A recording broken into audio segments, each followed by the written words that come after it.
ചെയ്ത ക്രൂരത വെച്ച് നോക്കുമ്പോ LDF വരരുത്, UDF വരണം. ഈ അധികാരത്തിലൂടെ വന്നു കഴിഞ്ഞാൽ മറ്റേ സൗജന്യയാത്ര കാര്യം. എന്റെ പൊന്നു സുഹൃത്തുക്കളെ, ശരിയാണ്. ആശമാരോടൊക്കെ ചെയ്ത ക്രൂരത വെച്ച് നോക്കുമ്പോ പിണറായി വിജയൻ 7 അയലത്ത് അധികാരത്തിൽ വരാൻ പാടില്ല എന്നൊക്കെ തന്നെയാണ് ഞാൻ ആഗ്രഹിക്കുന്നത് കേട്ടോ. അല്ലേ? എന്തൊരു ക്രൂരതയാണ്. എന്തായാലും ഇനി നമുക്ക് എത്താൻ പോകുന്ന ചില ഗ്യാരണ്ടികളൊക്കെ അതിഗംഭീരമായ ഗ്യാരണ്ടികളാണ്. പക്ഷെ ഈ ഗ്യാരണ്ടികളൊക്കെ നമുക്കൊന്ന് കിട്ടണമെങ്കിൽ ഇപ്പതാ റിസൾട്ട് കഴിഞ്ഞിട്ട് 4 ദിവസമാകുന്നു, 5ാമത്തെ ദിവസമാകുന്നു. എന്നാണ് ഇവന്മാരെ ഈ അധികാരത്തിൽ നിന്ന് കയറുക? അല്ലെങ്കിൽ ഇവന്മാരെ ഈ മുഖ്യമന്ത്രിയെ ഒന്ന് തീരുമാനിക്കണ്ടേ? എന്നിട്ട് വേണം നമുക്ക് കയറാൻ വേണ്ടിയിട്ട്. എന്തായാലും ഇപ്പോഴാണ് കോൺഗ്രസിന്റെ തനി നിറങ്ങളൊക്കെ വന്നുകൊണ്ടിരിക്കുന്നത്. ആരായിരിക്കും മുഖ്യമന്ത്രി? ഗംഭീര ചർച്ചയാണ്, അലമുറയിട്ട് ചർച്ചയാണ്. ഓരോരുത്തരും തനിക്ക് വേണം ആ കസേര എന്ന് പറഞ്ഞുകൊണ്ട് മുന്നോട്ട് പോവുകയാണ്. നമ്മൾ മനസ്സിലാക്കേണ്ടത് അധികാരമോഹം എത്രത്തോളം ശക്തമാണ് എന്നുള്ളതാണ്. തനിക്ക് വേണം അധികാരം, താക്കോൽ സ്ഥാനം എനിക്ക് വേണം, കസേര എനിക്ക് വേണമെന്നാണ് എല്ലാവരും മുറവ് കിട്ടിക്കൊണ്ടിരിക്കുന്നത്. എന്നെ അത്ഭുതപ്പെടുത്തിയ ഒരു വർത്തമാനം ഒന്ന് കേൾക്കണേ. അതിങ്ങനെയാണ്: തെരഞ്ഞെടുപ്പ് വിജയിപ്പിച്ചത് VD സതീശനാണെന്നും അതുകൊണ്ട് സ്വാഭാവികമായി ആ പദവിക്ക് ഒരു സ്വാഭാവിക നീതി എന്നുള്ള രീതിയിൽ സതീശനാണെന്ന് അർഹൻ എന്നുള്ള രീതിയിലൊക്കെയുള്ള ചർച്ചകൾ ഒരു ഭാഗത്ത് സജീവമാകുന്നുണ്ട്. സമൂഹ മാധ്യമങ്ങളിൽ VD സതീശന് വേണ്ടി വലിയ മുറവിളിയുണ്ട്. സാമൂഹ്യ മാധ്യമങ്ങളിലല്ലോ മുഖ്യമന്ത്രിയെ തീരുമാനിക്കുന്നത്, ആണോ? അല്ലല്ലോ. എങ്ങനെയുണ്ട് ഈ ഒരു ഇലക്ഷന് വേണ്ടിയിട്ട്? സത്യം പറയാലോ, VD സതീശൻ എന്ന് പറയുന്ന മനുഷ്യനാണ് ഈ ഇലക്ഷന്റെ ഒരുപക്ഷെ UDFന് ഈ വിജയത്തിന്റെ ആണിക്കല്ല് എന്ന് പറയുന്നത്. ഞാനൊരു ഇടതുപക്ഷ വിശ്വാസിയാണ്, പക്ഷെ ഈ ഒരു വിജയത്തിന്റെ ആണിക്കൽ എന്ന് പറയുന്നത് അത് VD സതീശനാണ്. ഈ പറയുന്ന മനുഷ്യനൊന്നുമല്ല, KCയും BCയും ഒന്നല്ല, അത് VD സതീശൻ തന്നെയാണ്. അത്രയ്ക്കധികം ഈ ഒരു CPMകാരിൽ നിന്ന് പഴി കേട്ടിട്ടുണ്ട്, അത്രയ്ക്കധികം നുണേശ് എന്ന് പറയുന്ന വിളി കേട്ടിട്ടുണ്ട് ആ പാവം. എന്നിട്ടും ഒരു മടിയും കൂടാതെ താൻ പറയുന്ന നുണ തന്നെയാണെന്ന് 100% ബോധ്യത്തോടെ നുണ പറഞ്ഞ് ഈ ഒരു പ്രസ്ഥാനത്തെ ഒരു വിജയത്തിലേക്ക് എത്തിച്ചിട്ടുണ്ടെങ്കിൽ അതിന്റെ ബാക്ക്ഗ്രൗണ്ടിൽ പണിയെടുത്ത മനുഷ്യൻ VD സതീശൻ തന്നെയാണ്. അധ്വാനിച്ച മനുഷ്യനല്ലാതെ കരയ്ക്ക് നിന്നിട്ട് പണി ചെയ്യുന്നല്ല കണ്ടവനാണോ കൂലി കൊടുക്കുന്നത്? എടാ, ഞാൻ പാടത്ത് പണിക്ക് ഇറക്കിയിരിക്കുന്നു, ഞാനാണ് ഇറങ്ങിയിരിക്കുന്നത്. അതെല്ലാം നോക്കി അപ്പുറത്ത് വേറെ ഒരുത്തനുണ്ട്. ആ ഒരു പാടത്തെ പണി കഴിഞ്ഞാൽ എനിക്കാണോ കൂലി കിട്ടുന്നത്, ലെവനാണോ കൂലി കിട്ടേണ്ടത്? സിമ്പിൾ ചോദ്യമല്ലേ? എന്തായാലും കേട്ടോക്ക്. ഫ്ലക്സ് വെക്കുന്നതുകൊണ്ടാണോ തീരുമാനം ഉണ്ടാകുന്നത്? അതൊക്കെ അനുയായികൾ ചെയ്യുന്ന കാര്യങ്ങളായിരിക്കും, അതൊന്നും കൊണ്ട് വലിയ കാര്യമില്ല. ഫ്ലക്സ് വെക്കാൻ നോക്കി, അതൊക്കെ അനുയായികൾ ചെയ്യുന്ന കാര്യമായിരിക്കും, അതുകൊണ്ട് വലിയ കാര്യമില്ല. ഇതിപ്പോ ഏകദേശം CPMലത്തെ പോലെ തന്നെ പ്രശ്നം അവിടെ ഉണ്ടാവുമല്ലോ. അനുയായികളാണ് ഒരു നേതാവിനെ ഉണ്ടാക്കുന്നത്. ഒരു നേതാവാണെന്ന് തിരിച്ചറിയുന്നത് നേതാവ് സ്വയമല്ല, അണികൾ ഉണ്ടാകുന്നതുകൊണ്ട് മാത്രമാണ്. ഒരു അണി അങ്ങനത്തെ ഒരു വീഡിയോയും മറ്റൊക്കെ വെച്ചിട്ടുണ്ടെങ്കിൽ, ഫ്ലക്സും മറ്റൊക്കെ വെച്ചിട്ടുണ്ടെങ്കിൽ അതാ ഒരു ആൾക്കുള്ള ജനസമ്മതിയാണ്. എന്തായാലും കേൾക്കാം. അതോടൊപ്പം തന്നെ സോഷ്യൽ മീഡിയയിൽ എഴുതാനുള്ള സ്വാതന്ത്ര്യം എല്ലാവർക്കും ഉണ്ട്. അപ്പൊ അതുകൊണ്ട് അതൊന്നും അല്ലല്ലോ വിഷയം. കോൺഗ്രസ് ഹൈക്കമാൻഡ് ഉചിതമായ തീരുമാനം ഉചിതമായ സമയത്ത് അവരെടുക്കും. അതാ പറഞ്ഞ എല്ലാ കാര്യങ്ങളും ഹൈക്കമാൻഡിന്റെ മുമ്പിലാണ് അവർ ഉചിതമായ തീരുമാനം.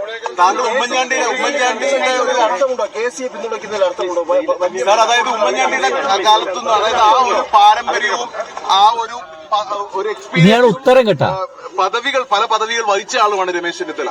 സ്വാഭാവികമായും താങ്കളും ഈ റേസിൽ പരിഗണിക്കപ്പെടേണ്ട, അല്ലെങ്കിൽ താങ്കൾ ഈ റേസിൽ പരിഗണിക്കപ്പെടേണ്ട ആൾ തന്നെയല്ലേ? ബിൻരാജ്, ഇത്തരം കാര്യങ്ങളെല്ലാം തീരുമാനിക്കേണ്ടത് ആരാണ്? നിങ്ങൾക്ക് അറിയാവുന്ന കാര്യമല്ലേ. കണ്ടില്ലേ? അത് ഞാനായിട്ട് പറയുന്നില്ല. ഇത്തരം കാര്യങ്ങളൊക്കെ ശരിയാണ്, നിങ്ങൾ പറഞ്ഞൊക്കെ ശരിയാണ്. പക്ഷെ അതൊക്കെ തീരുമാനിക്കേണ്ടത് ആരാണ്? അയാളാണ് എന്ന രീതിയിലാണ് ഇത് കാര്യങ്ങളൊക്കെ മുന്നോട്ട് വയ്ക്കുന്നത്. ഇതങ്ങനെ നിൽക്കുന്ന സമയത്ത് ഇനിയിപ്പോ ഈ ഒരു ഇലക്ഷനിൽ മത്സരിക്കാത്ത ഒരു മനുഷ്യണ്ട്, അയാൾക്കാകണോ? കേട്ടോക്കി. ഞങ്ങൾ നേരത്തെ ഒരു കാര്യം പ്രഖ്യാപിച്ചിരുന്നു, അത് നിങ്ങൾ ശ്രദ്ധിച്ചിട്ടുണ്ടോ അറിയില്ല. ഈ തെരഞ്ഞെടുപ്പിൽ മത്സരരംഗത്ത് മാറി നിൽക്കുന്നവരായിരിക്കും കേരളത്തിലെ ഗവൺമെന്റ് വന്നാൽ സുപ്രധാന പദവികളിലേക്ക് നിശ്ചയിക്കപ്പെടുന്നത്. തീരുമാനമായില്ലേ? അതായത് ഞാൻ മത്സരിക്കാൻ ഉണ്ടായിരുന്നില്ല, അതുകൊണ്ട് ഞാനായിരിക്കും സുപ്രധാന പദവിയിലേക്ക് എത്തുക എന്നുള്ളതാണ്. എന്ന് വെച്ചു കഴിഞ്ഞാൽ അടുത്ത മുഖ്യമന്ത്രിയാവാൻ പോകുന്നത് VD സതീശനല്ല, ഈ മനുഷ്യനാണെന്ന്. എന്ത് ചെയ്യുമെന്നുള്ളതാണ്. ഞാൻ തന്നെ ഒരു കമ്മീഷൻ വേണ്ട, 10 മിനിറ്റ് കൊണ്ട് ഈ പ്രശ്നം പരിഹരിക്കാമെന്നത്. കുറെ പേര് സോഷ്യൽ മീഡിയയിൽ എന്നെ കളിയാക്കിക്കൊണ്ടിരിക്കുക. 10 മിനിറ്റ് കൊണ്ട് ഈ പ്രശ്നം. ഇതാണ് അദ്ദേഹത്തിന്റെ ഒരു രീതി. ഒരു 10 മിനിറ്റ് കൊണ്ടൊക്കെ ഇങ്ങനെ മുൻപത്തെ പ്രശ്നങ്ങളൊക്കെ പരിഹരിക്കാൻ കഴിയുന്ന ഒരാളാണ് നമ്മുടെ വി.ഡി. സതീശൻ. ഇങ്ങനെ 10 മിനിറ്റ് കൊണ്ട് ഈ പ്രശ്നങ്ങളൊക്കെ പരിഹരിക്കാൻ കഴിയുന്ന ഇത്തരം ആളുകളല്ലേ ശരിക്ക് നമ്മുടെ സമൂഹത്തിന് വേണ്ടത്? അതെന്താണ് ഇവരാരും മനസ്സിലാക്കാത്തത് എന്ന് എനിക്ക് തീരെ മനസ്സിലാവുന്നില്ല. എന്തായാലും ഗംഭീരമായിട്ടുള്ള വഴക്കുകളാണ് ഇപ്പോൾ സോഷ്യൽ മീഡിയയിൽ നടന്നുകൊണ്ടിരിക്കുന്നത്. അത് നമ്മുടെ ഇതിനു വേണ്ടി മാത്രമാണ്.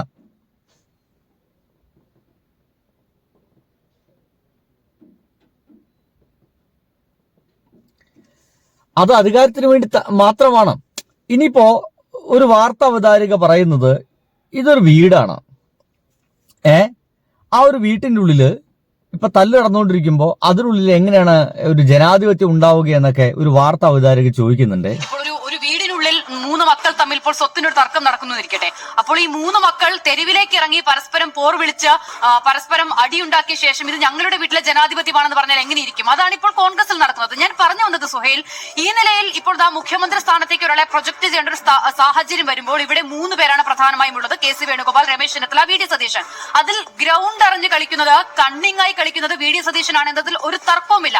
ഹൈക്കമാൻഡിന്റേതാണ് അന്തിമ തീരുമാനം എന്ന് പറയുന്നു. ഹൈക്കമാൻഡ് തീരുമാനം എടുക്കട്ടെ എന്ന് വി.ഡി. സതീശൻ പറയുമ്പോൾ പോലും അവിടെയുള്ള മറ്റു 2 പേരുടെ നിലപാട് എന്താണ്? കെ.സി. വേണുഗോപാൽ എവിടെയാണ് ഈ ചരടുവലികൾ നടത്തുന്നത്? അത് ആദ്യഘട്ടത്തിൽ സ്ഥാനാർത്ഥികളെ, തനിക്ക് അനുകൂലമായ സ്ഥാനാർത്ഥികളെ നിർത്തുന്നതിലാണെങ്കിൽ പിന്നീട് അത് ഹൈക്കമാൻഡുമായി ബന്ധപ്പെട്ടാണ് കെ.സി. വേണുഗോപാലിന്റെ എല്ലാ നീക്കങ്ങളും നടത്തുന്നത്. അതിലൊരു തർക്കവുമില്ല. ഇപ്പോൾ ഇന്ന് ഒരു സംശയമില്ല, കെ.സി. വേണുഗോപാല് അത്തരത്തിലുള്ള ആളുകളൊക്കെ തന്നെ നിർത്തിയിട്ടുള്ളത്. അതായത് വിജയിച്ചു കഴിഞ്ഞാൽ എങ്ങനെയെങ്കിലും തനിക്ക് ഗുണം കിട്ടുന്ന ആളുകളെയാണ് അദ്ദേഹം നിർത്തിയിട്ടുള്ളതെന്നുള്ളതാണ്. എന്തായാലും ഇത് അങ്ങനെയൊക്കെ നിൽക്കുന്ന സമയത്തും കെ.സി. വേണുഗോപാല്, രമേശ് ചെന്നിത്തല, വി.ഡി. സതീശൻ, ഇതിലേത് നായരെയാണ് അധികാരത്തിൽ കയറ്റുക എന്ന് പറയുന്നൊരു ചോദ്യം ഉണ്ടല്ലോ. കാരണം ഈ കോൺഗ്രസിനെ സംബന്ധിച്ച് അവരുള്ള വലിയ വിഷയം എന്ന് വെച്ച് കഴിഞ്ഞാൽ ഇവരുടെ സംഘടനാ കാര്യങ്ങളിൽ, ഇവരുടെ ഭരണകാര്യങ്ങളെല്ലാം ജാതിമത സമവാക്യങ്ങളൊക്കെ ഇടപെടും എന്നുള്ളതാണ്. തീർച്ചയായിട്ടും നായർ സഭകൾ ഇടപെടും. അപ്പോ ഏറ്റവും പ്രധാനപ്പെട്ട ഒരു നായർക്കുള്ള ഒരു അഭിപ്രായത്തിൽ വി.ഡി. സതീശന് ഇഷ്ടമല്ല. വി.ഡി. സതീശൻ ഇത്തരം ജാതികളൊന്നും അടുപ്പിക്കേണ്ടെന്ന് വിചാരിക്കുന്ന ഒരു മനുഷ്യനാണ്. പക്ഷേ അത് ഇദ്ദേഹത്തിനൊരു പാരയായിട്ട് മാറുമോ എന്നുള്ളതാണ് നമ്മളിപ്പോൾ ആലോചിക്കേണ്ടത്. ജനറൽ സെക്രട്ടറി തന്നെ അന്നൊരു പറഞ്ഞിരുന്നല്ലോ, അതായത് തിണ്ണ നിരങ്ങരുത് എന്നേ വി.ഡി. സതീശൻ. അതിന് മാറ്റമൊന്നുമില്ല, ആ നിലപാടിന് മാറ്റമൊന്നുമില്ല. എന്ന് വെച്ച് വ്യക്തിപരമായിട്ട് നമ്മളിപ്പോ ഈ തെരഞ്ഞെടുപ്പ് സംബന്ധിച്ച് എനിക്ക് ആരോടും വിരോധമില്ല. പക്ഷെ വി.ഡി. സതീശനുമായിട്ടുള്ള നിലപാടിന് യാതൊരു മാറ്റവുമില്ല. എന്ന് വെച്ച് കഴിഞ്ഞാൽ തിണ്ണ നിരങ്ങാനായിട്ട് ഇദ്ദേഹത്തിന്റെ ആ ഒരു ഓഫീസിലേക്ക് ചെല്ലേണ്ട, നായന്മാരെ സപ്പോർട്ട് കിട്ടാൻ വേണ്ടിയിട്ട് അങ്ങോട്ട് ചെല്ലേണ്ടതാണ്. അത് തന്നെയാണ് വി.ഡി. സതീശൻ പറഞ്ഞിട്ടുള്ളത്. ആരുടെയും തിണ്ണ നിരങ്ങാൻ പോവരുത് എന്നുള്ളതാണ് അദ്ദേഹത്തിന്റെ ഒരു ആഗ്രഹം കേട്ടോ. എന്തായാലും വി.ഡി. സതീശൻ തന്നെ എത്തുമോ എന്നുള്ളതാണ്. ആര് ബാങ്ക് റോൾ ചെയ്തു എന്നതിനപ്പുറത്തേക്ക് ആര് ജനങ്ങളിലേക്ക് ആദ്യം ഇറങ്ങി വോട്ടുറപ്പിക്കാൻ മുന്നിട്ട് നിന്നു, കച്ചകെട്ടി മുണ്ടു മുറുക്കി ഉടുത്തു നിന്നു എന്നുള്ളതാണ് പ്രഥമ പരിഗണനാ വിഷയമായി ഞാൻ എടുക്കുന്നത് കാര്യം. അങ്ങനെ നോക്കുമ്പോൾ ഒരു മാർക്ക്, ഒരു മെറിറ്റ് അധികം, മേൽക്കൈ അധികം വി.ഡി. സതീശന് തന്നെയാണ്. അതിൽ സംശയമൊന്നുമില്ല. ഞാൻ ഇന്ന് ഈ ബൈറ്റുകൾ കേട്ടപ്പോൾ ഉള്ളതാ ദീപ്തി മേരി വർഗീസിന്റെ ഒരു പ്രതികരണം ഉണ്ടായിരുന്നല്ലോ ഈ മുഖ്യമന്ത്രി ചർച്ചകളെ സംബന്ധിച്ചുള്ള. ദീപ്തി മേരി വർഗീസ് നേരത്തെ തന്നെ കെ.സി. വേണുഗോപാലിന് പരസ്യ പിന്തുണ നൽകിയ ഒരാൾ കൂടിയാണ്. അപ്പോൾ അവർ പറയുന്നത് ഏകാധിപത്യ പ്രവണത കാട്ടിയ പിണറായി വിജയൻ എല്ലാവർക്കും ഒരു പാഠമാണ്. അപ്പോൾ സത്യത്തിൽ ഈ ഏകാധിപത്യ പ്രവണത എന്നുള്ളത് CPM-ൽ പിണറായി വിജയന് നിലവിൽ കൽപ്പിച്ചു കൊടുത്തിരിക്കുന്ന ഒരു ചാപ്പയാണല്ലോ. അപ്പോൾ തീർച്ചയായും അത് UDF-ലേക്ക് വരുമ്പോൾ, കോൺഗ്രസിലേക്ക് വരുമ്പോൾ അത് വി.ഡി. സതീശനാണ് കൊടുത്തിരിക്കുന്നത് എന്നുള്ളതാണ്. ഇത് ആലോചിക്കണം എങ്ങനെയൊക്കെ പോകുന്നു എന്നുള്ളതാണ്. എന്തൊക്കെയായാലും നമ്മുടെ ഒരു ആഗ്രഹം എന്നൊക്കെ വെച്ച് കഴിഞ്ഞാൽ അത് വി.ഡി. സതീശൻ തന്നെ ആവണം. ഒരു ഇടതുപക്ഷക്കാരൻ്റെ ആഗ്രഹം പറഞ്ഞു എന്ന് വിചാരിച്ചോളെ. ബൈ.